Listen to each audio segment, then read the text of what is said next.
The 2022 NASCAR Cup Series season has been full of surprises. Numerous first-time winners, 16 different winners in the regular season. It's been nearly impossible to keep up. Now that the playoff grid is officially set, let's go back and look at the predictions I made way back in January before the Daytona 500, before the Clash, and see just how right, or more likely just how wrong, those predictions were.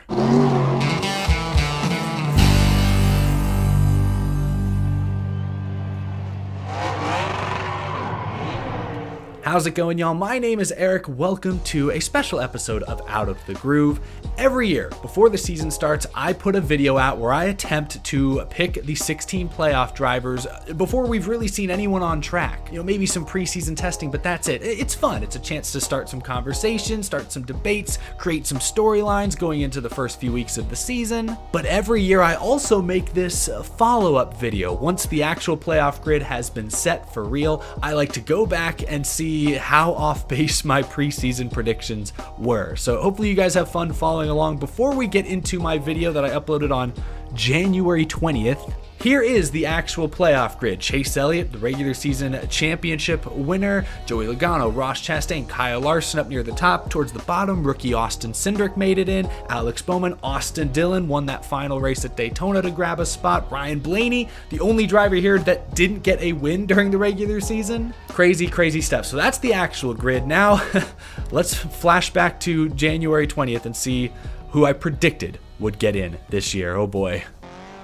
What is this music? Oh my goodness. I probably made that graphic there in like 5 seconds. That was so lazy. Why did I even put that in? I take this very, very seriously because I have to live with these predictions for at least the next like 8 months. Honestly, before we get started, I don't really remember any of my predictions. Like, I know I picked some basic guys, Larson, Kyle Busch, Joey Logano. I'm sure they're in here, but like some of the fringe picks, I don't really remember who I picked. So this is kind of going to be a scary surprise for all of us. Begin with some easy ones. First off, Kyle Larson. Good. Kyle Larson's going to make the playoffs. Easy. This year. He won 10 races last season. He won the championship, obviously. Yeah, who didn't have Kyle Larson making playoffs this year? That's got to be the easiest choice. Didn't expect him to follow up his record-setting season last year, but I figured he'd be good. As well. I know he only won 2 races this past season, but he was neck and neck with Larson at the top of the point standings all summer long. It's weird how Hamlin's year this year has been almost night and day compared to last year. So at this point last season, Hamlin didn't have any wins, remember? But he was neck and neck with Larson for the regular season championship really all summer long. I think he ended up losing out by just a handful of points. This year, Hamlin's been horribly inconsistent, but they do have 2 wins, so the speed is still there. I think Hamlin's poised to make a deep playoff run, but I'm glad I got him in, even though, yeah, I think Hamlin's actually like 15th or 16th in the regular season standings, not second as he was last year. He's won multiple races in 6 of the last 7 seasons. Make it 7 out of 8. He's also set a new career best average finish each of the past 3 seasons. So scratch that one though. I think the last 3 years his average finish was like in the 8 or 9s. This year his average finish, it was over 20 for a good portion of the year. I think it's down in the teens now, but yeah, nowhere close to his best. Kyle Busch is another easy choice. He was just one despite all the contract distractions. For a couple months ago, I think they'll be got that one right. This year. Chase Elliott as well. Easy. He won twice last year, both on road courses. Dang, he's already doubled his number of wins from last year. Straight championship 4. So I think Chase Elliott makes it. Martin Truex Jr. made it to his 4th championship. No. For the past 5 seasons. No. He led Joe Gibbs right. Oh my gosh, I was feeling good. I'm like, okay, these first like 7 or 8 probably easy, probably gonna get them all right. I totally forgot about Martin Truex Jr. Not even 5 names in, and we already have a whiff. To be fair, pretty much everyone had Truex making the playoffs this year, and he was 4th, 5th, something like that in the regular season standings. Just didn't win, and it wasn't his typical dominant self. No wins, only 3 top 5s. Like, wow, that is not Martin Truex Jr. Toyotas were bad at road courses. Typically, that's Truex's bread and butter.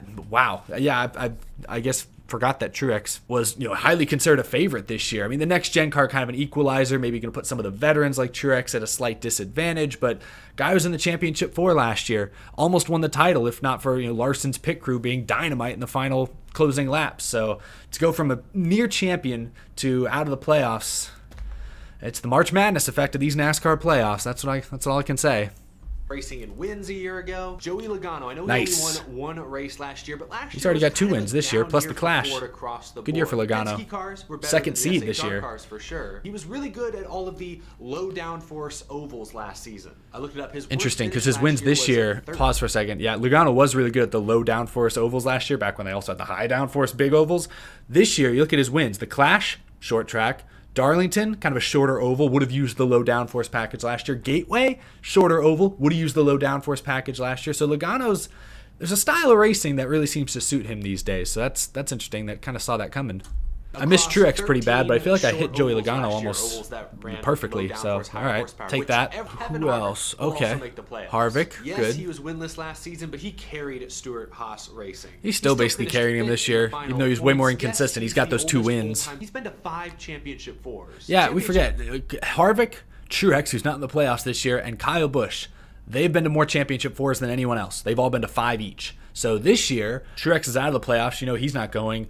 Kyle Busch and Harvick, that's going to be an interesting story. Can either of them make it to the championship four? Because if they do, they will take over sole ownership as far as being the driver to go to the most championship fours, which again, that's a stat I think needs to be talked about way more. Because if you ask me, Truex, Busch, Harvick, those have probably been the 3 most dominant drivers over the past, 7-8 years since the knockout round format was implemented. So I feel like championship 4 berths really speak to someone's dominance more so than, honestly, even the championship at this point. I kind of feel bad for doubting him this summer. They just didn't show winning speed until like the last month. Where did that come from? How did this happen? Big things from William Byron this year as Byron, well. Oh boy. Last season he set career bests in nearly every major stat outside of pole awards. He won more poles back in his 2019 season. William Byron's had a weird year. I don't have his numbers pulled up in front of me. I know he only has 2 wins. I say only 2 wins is good. There's a lot of guys with far less than that this season, but the last few months have been just abysmal for William Byron. He's got those 2 wins, but if I'm not mistaken, he only has 5 top 10s this whole season. 26 races, 5 top 10s in a Hendrick car. That's terrible. The 2 wins, really good, great. Could have had a 3rd if Logano doesn't punt him at Darlington.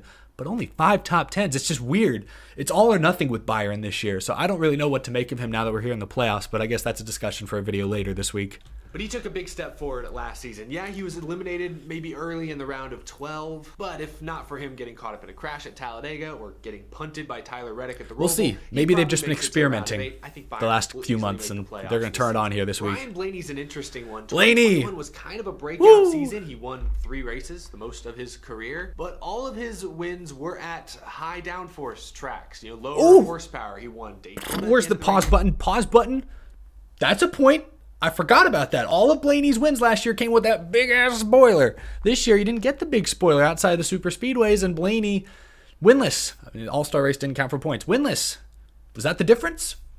I don't know.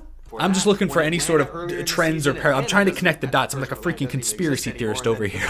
But I'm less certain we'll see him back up his 3-win 2021 this year. I hope I he nailed does. it. I think he's a great driver. I nailed it. He's capable of it. Picked him to make the playoffs, but said he's not going to win 3 races, and I don't think he wins 3 of these last 10. So nailed it. My Penske prediction's on point. And how does he adapt to the new next-gen car? Will it suit his driving style? Most of his recent NASCAR wins have come with high downforce, high drag. I mean, he's such a great super speedway racer. Alex Bowman will make the playoffs this season without too much issue. Another Hendrick driver who's been kind of quiet this year, ever since that win at Vegas. He's probably the most inconsistent Hendrick Motorsports driver all season long. So what are we at here? That's 10. So I have 6 more spots. Most people have those 10. Oh gosh, I already know there's a few I'm going to be missing.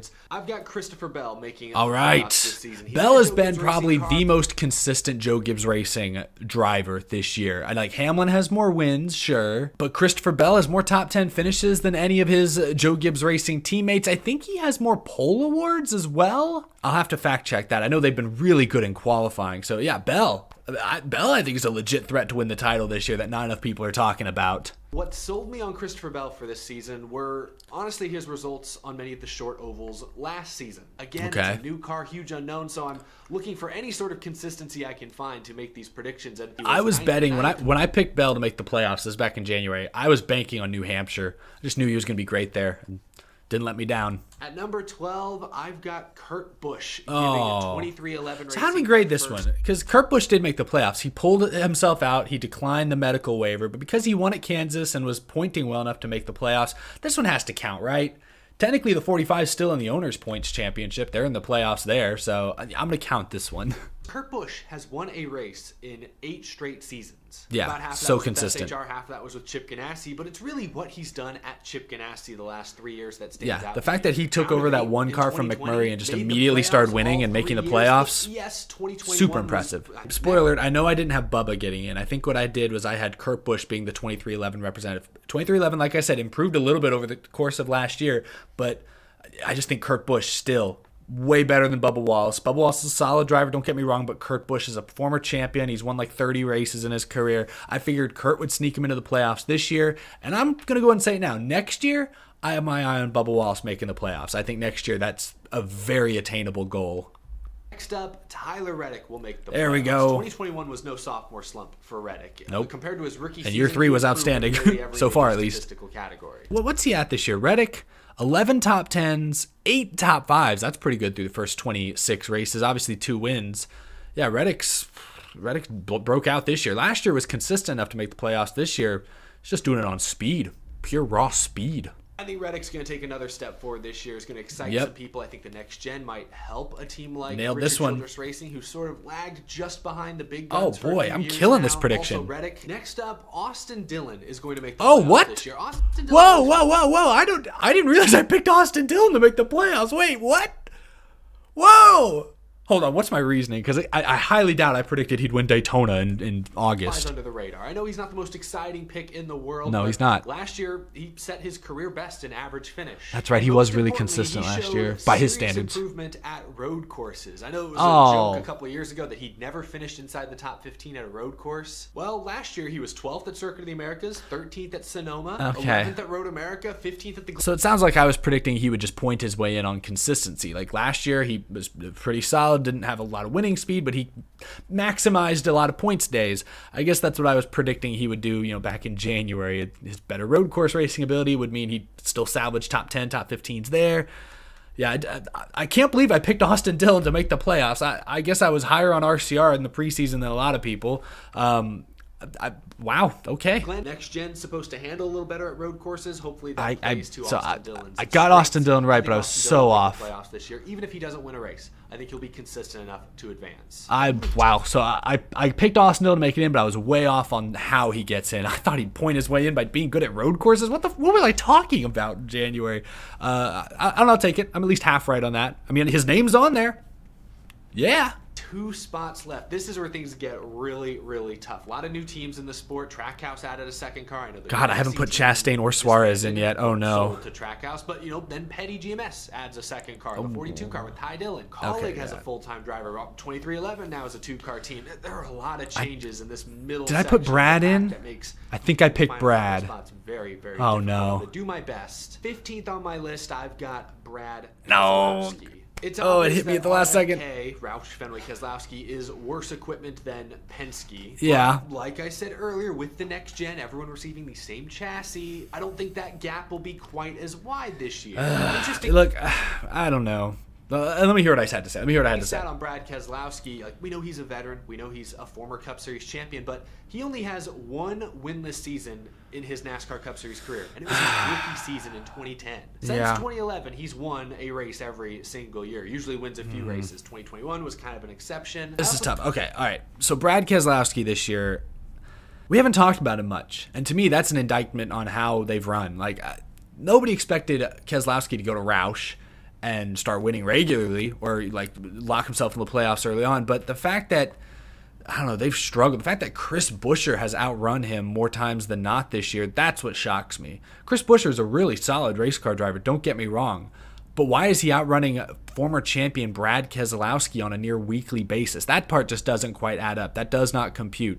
It's a work in progress over at RFK. I hope I think Keselowski sees that now if he didn't see that already. I'm sure he did. Keselowski's a realist. I'm sure he was hoping the transition would be a little smoother. This first year would go a little better than it has. But I think Brad Keselowski's a smart guy. I think he can get that team turned around. I don't think Keselowski's doomed to be just a mediocre has-been the rest of his driving career. I think he can get that car in the playoffs. I think he can win in that car. Don't get me wrong. Just not this year. No, it's been a weird year because Colleague has shown speed at times. Obviously, Trackhouse taking a huge step forward. RCR taking a huge step forward. I guess it's really just the Chevy teams have looked better this year. They've gotten a grip on the next gen faster than some of the extra Toyota or especially the extra Ford teams. So maybe that's all it comes down to. But yeah, Keselowski certainly a disappointment this year. I know a lot of people didn't have him making the playoffs. Maybe my expectations were just a little bit too high, but I go back to Ryan Newman, 2 or 3 years ago? Ryan Newman got that 6 car in the playoffs on points.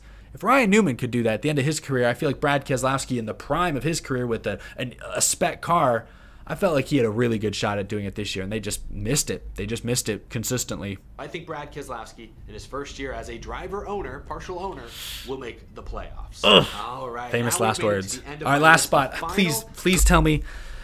I think I picked Chastain?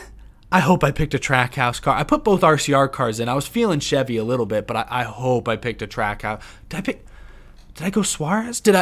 Oh no, did I pick Eric Jones? I might have picked Eric Jones. God, I like Eric Jones. He had a good year by his standards, by that team standards. I'm pretty sure I picked a Chevy team. Please tell me it was a Trackhouse car at least. Driver I have making the 2022 playoffs is, I will tell you in just a moment. I want to talk about some drivers. I hate these YouTubers and they're freaking trolling and stalling for time. Gosh, dang it. Okay, I'm going to skip over this. These are all the guys I don't have making the playoffs. I know I said Bubba, Buescher. I don't think I picked Cindric or Briscoe. I have been on a bad streak the last few years of picking rookies, so I'm pretty sure I left Cindric out, Burton out, Gilliland out for those reasons. Skipping. Gosh, I have to listen to myself talk so much. I edit all my own videos, so I hear myself talk in real time, then I edit for an hour or two, listen to myself say everything again. I'm so tired of the sound of my own voice. I'm going to lose my mind before I'm 30. So who's left? Okay. Wallace, Chris Buescher, oh, Eric no. Almirola made the playoffs. Justin Haley, calling it now. Ross Chastain, BJ McLeod, technically, I think. He's racing full-time, probably. Team has a charter, at least. Anyway, I have to pick one to fill out my 16-driver playoff grid. I went back and forth on this for a long, long time. I'm going with Ross Chastain. Ross the boss! Woohoo! He gets it done. He used 27 points last season for okay. racing. Pause for a moment. Okay, so that means I got Truex wrong. I have Kurt Busch. I'm going to count technically as right, I guess. Although if I count Kurt Busch as right, I guess I have to count Ryan Blaney as wrong then, because technically Blaney would be out if Kurt. Okay. I'm going to count Busch as half right. So, okay, I've gotten 2.5 of these wrong. Keselowski, Truex, and the half is Kurt Busch. I'm missing Chase Briscoe, and I'm missing Austin Cindric. I didn't expect Briscoe to win a race, especially not early in the season, and I didn't expect Cindric to win in his rookie season. So I'm missing those two for sure. I think that's it. Oh, and Suarez. I guess I'm missing Suarez. So I guess I'm missing 2.5. Yeah, I guess that's 2.5. Yeah, so I'm missing Daniel Suarez. All right. I think last year I got 14 of the 16 right. This year I got like 13.5 of the 16 right. I'm regressing. How he ran late in the season at a few tracks, like third at Darlington. That's right. Chastain finished last year with Ganassi pretty strong.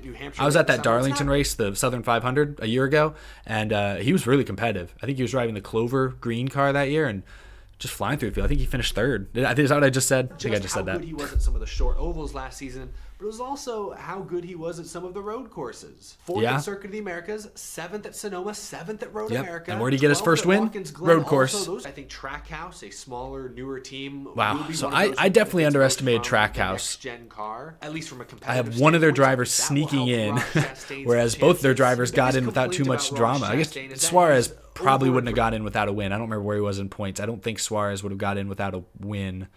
I may be wrong about that. No, he would with Austin Dillon and with Truex missing. No, Suarez absolutely would have missed if he didn't get a win.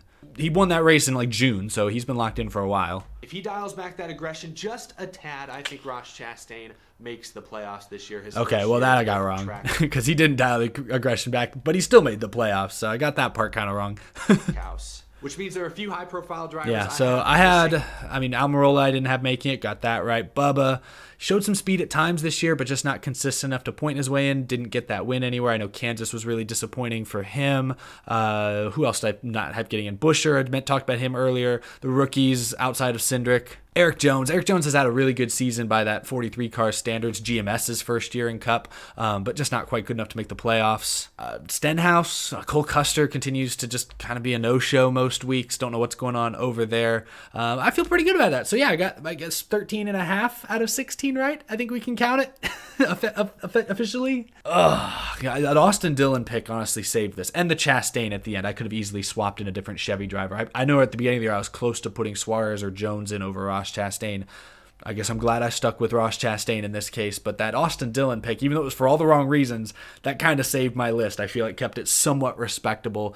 Share your thoughts down in the comment section below. Were you shocked by anything I said in January? And let me know how your preseason predictions lined up with mine and line up with reality. Once again, here are the actual 16 playoff drivers from Chase Elliott down to Austin Dillon. This was fun. I hope you guys enjoyed following along. I always love doing these videos. We live in a world where we have to be able to laugh at ourselves from time to time, and that's kind of what I'm doing here. I was way off base in some of these predictions, not afraid to admit it. That's what makes this fun. It's fun to debate. It's fun to be wrong sometimes or to change your opinion once you're presented with new information. Like at the beginning of the year, I barely had Chastain making the playoffs. Now, after the speed he's shown, I think he's potentially a championship threat, but you'll have to wait and get my playoff predictions, round by round championship predictions until later this week. Thanks for watching, guys. I appreciate you guys tuning in. I will see you all in the next episode. Have a fantastic rest of your evening.